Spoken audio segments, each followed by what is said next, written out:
আসসালামু আলাইকুম। আজকের বাংলা নিউজে আপনাকে জানাচ্ছি স্বাগত। এখন শুনবেন সংবাদ শিরোনাম। আমাদের সংবাদটি যদি ভালো লাগে লাইক কমেন্ট শেয়ার দিয়ে জানিয়ে দিন আপনার মতামত। যুক্তরাষ্ট্রের সঙ্গে টানটান উত্তেজনা, ইরান সর্বোচ্চ সতর্ক অবস্থায়। গাজা জুড়ে নতুন দফা ইসরায়েলি বিমান হামলা, নারী শিশুসহ নিহত ৩২। উত্তেজনার মাঝেও সংলাপের পথ, যুক্তরাষ্ট্রের সঙ্গে আলোচনার বন্দোবস্ত এগোচ্ছে বলে জানাল ইরান। বেলুচিস্তানে রক্তক্ষয়ী হামলা ও পাল্টা অভিযানে নিহত বেড়ে ১২৫, নিরাপত্তা সংকট চরমে। বেপরোয়া ইরানের বিরুদ্ধে মার্কিন সামরিক পদক্ষেপের আহ্বান, সৌদির অবস্থানে নতুন মাত্রা। ডেমোক্রেট নিয়ন্ত্রিত শহরে আইসিই ইস্যু, বিক্ষোভে হস্তক্ষেপ না করতে নির্দেশ ট্রাম্পের। যুক্তরাষ্ট্রের সঙ্গে উত্তেজনা, সর্বোচ্চ সতর্ক অবস্থায় ইরান। ইরানের সেনাপ্রধান আমির হাতামি যুক্তরাষ্ট্র ও ইসরায়েলকে যে কোনো ধরনের হামলার বিরুদ্ধে হুঁশিয়ারি দিয়েছেন। উপসাগরীয় অঞ্চলে যুক্তরাষ্ট্রের ব্যাপক সামরিক উপস্থিতির প্রেক্ষিপটে ইরানের বাহিনী সর্বোচ্চ সতর্ক অবস্থানে রয়েছে বলে তিনি জানান। ইরানের সরকারি সংবাদ সংস্থা ইরনার প্রতিবেদন অনুযায়ী গতকাল শনিবার হাতামি কথা বলেছেন। ট্রাম্পের পক্ষ থেকে মার্কিন হামলা এড়াতে তেহরান চুক্তির পথে হাঁটবে এমন মন্তব্যের পর হাতামি জোর দিয়ে বলেন, ইরানের পারমাণবিক দক্ষতা কোনোভাবেই মুছে ফেলা সম্ভব নয়। তিনি বলেন, শত্রু যদি কোনো ভুল করে তবে নিঃসন্দেহে তারা নিজের দেশের নিরাপত্তা, এই অঞ্চলের নিরাপত্তা ও জায়নিস্ট শাসন ইসরায়েল এর নিরাপত্তাকে বিপন্ন করে তুলবে। হাতামি আরও বলেন, ইরানের সশস্ত্র বাহিনী বর্তমানে পূর্ণ প্রতিরক্ষা ও সামরিক প্রস্তুতিতে রয়েছে। বিমানবাহী রণতরী ইউএসএস আব্রাহাম লিঙ্কনের নেতৃত্বে মধ্যপ্রাচ্যে একটি যুদ্ধজাহাজের বহর পাঠিয়েছে যুক্তরাষ্ট্র। ইরানে সরকার বিরোধী বিক্ষোভ দমনে কর্তৃপক্ষ কঠোর অবস্থান নিলে মার্কিন প্রেসিডেন্ট ডোনাল্ড ট্রাম্প সেখানে সামরিক হস্তক্ষেপের হুমকি দেন। মধ্যপ্রাচ্যে যুক্তরাষ্ট্রের সেনা জড়ো করার বিষয়টি ইরানের সঙ্গে সরাসরি সংঘাতের আশঙ্কা বাড়িয়ে দিয়েছে। ইরানও হুঁশিয়ারি দিয়ে বলেছে, তাদের উপর হামলা হলে মার্কিন ঘাঁটি, যুদ্ধজাহাজ এবং মিত্র রাষ্ট্রগুলিতে, বিশেষ করে ইসরায়েলে ক্ষেপণাস্ত্র হামলা চালিয়ে এর জবাব দেওয়া হবে। গাজা জুড়ে নতুন করে ইসরায়েলের বিমান হামলা, নারী শিশুসহ নিহত ৩২। ফিলিস্তিনের গাজা উপত্যকা জুড়ে গতকাল শনিবার ইসরায়েলের একাধিক বিমান হামলায় অন্তত ৩২ জন নিহত হয়েছেন বলে স্থানীয় কর্তৃপক্ষ জানিয়েছে। হামাস পরিচালিত গাজার সিভিল ডিফেন্স বিভাগ বলেছে, নিহত ব্যক্তিদের মধ্যে নারী ও শিশু রয়েছে। দক্ষিণাঞ্চলের খান ইউনিস শহরে গতকাল বাস্তুচ্যুত ফিলিস্তিনিদের তাঁবুতে হেলিকপ্টার থেকে গুলি করার ঘটনাও ঘটেছে। যুদ্ধবিরতির দ্বিতীয় পর্যায় শুরুর পর গতকালের এসব হামলাকে ফিলিস্তিনিরা সবচেয়ে জোরালো বলে মনে করেছেন। গত বছর যুদ্ধবিরতি কার্যকরের পর থেকে একাধিকবার তা লঙ্ঘনের জন্য একে অপরকে দোষারোপ করেছে হামাস ও ইসরায়েল। হামলার বিষয়ে এক বিবৃতিতে ইসরায়েলের সেনাবাহিনী জানিয়েছে, গাজা উপত্যকার এস অফ রাফা এলাকায় ভূগর্ভস্থ সন্ত্রাসী কাঠামো থেকে ৮ জন সন্ত্রাসীকে বের হতে দেখা গেছে। অথচ অক্টোবরের যুদ্ধবিরতি চুক্তির শর্ত অনুযায়ী ওই এলাকায় ইসরায়েলি বাহিনী মোতায়েন রয়েছে।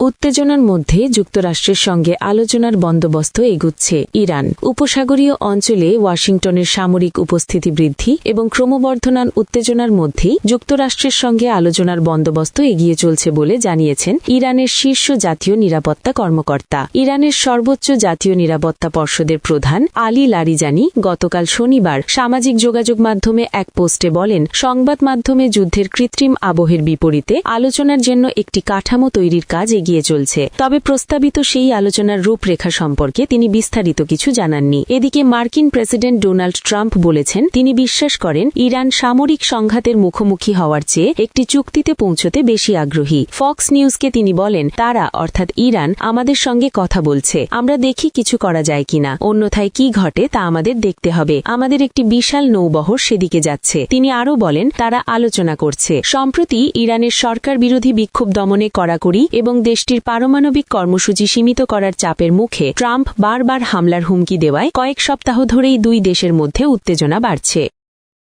বেলুচিস্তানের সন্ত্রাসী হামলায় অভিযানে নিহতের সংখ্যা বেড়ে ১২৫। পাকিস্তানের বেলুচিস্তানে নিরাপত্তা বাহিনীর অভিযানে অন্তত ৯২ জন সন্ত্রাসী নিহত হয়েছেন। গতকাল শনিবার প্রদেশটির একাধিক জেলায় ভয়াবহ সন্ত্রাসী হামলার পর এ অভিযান চালানো হয়। এদিকে সন্ত্রাসী হামলায় নিরাপত্তা বাহিনীর ১৫ জন সদস্য প্রাণ হারিয়েছেন। এছাড়া ১৮ জন বেসামরিক নাগরিক নিহত হওয়ার খবর পাওয়া গেছে। এ হামলা এবং অভিযান সম্পর্কে পাওয়া প্রাথমিক খবরে মোট নিহত ব্যক্তির সংখ্যা ৬৮ উল্লেখ করা হয়েছিল। আজ রোববার পাকিস্তানের আন্তঃবাহিনী জনসংযোগ পরিদপ্তর একটি বিবৃতিতে নিহত ব্যক্তির সংখ্যা নিয়ে হালনাগাদ তথ্য জানিয়েছে। বিবৃতিতে বলা হয়, গতকাল বেলুচিস্তানের বিচ্ছিন্নতাবাদী সংগঠন ফিতনা আল হিন্দুস্তানের সদস্যরা কোয়েটা, মাস্তুং, নুস্কি, ডালবান্দিন, খারান, পাঞ্জগুর, তাম্প, গোয়াদর ও পাসনি এলাকায় একযোগে হামলা চালায়। সন্ত্রাসীরা নারী, শিশু ও শ্রমিক সহ 18 জন নিরীহ মানুষকে লক্ষ্যবস্তু করে। ISPR বলেছে, হামলার পরপরই নিরাপত্তা বাহিনী ও আইন শৃঙ্খলা রক্ষাকারী বাহিনী পাল্টা অভিযান শুরু করে। অভিযানে 3 আত্মঘাতী বোমা হামলাকারী সহ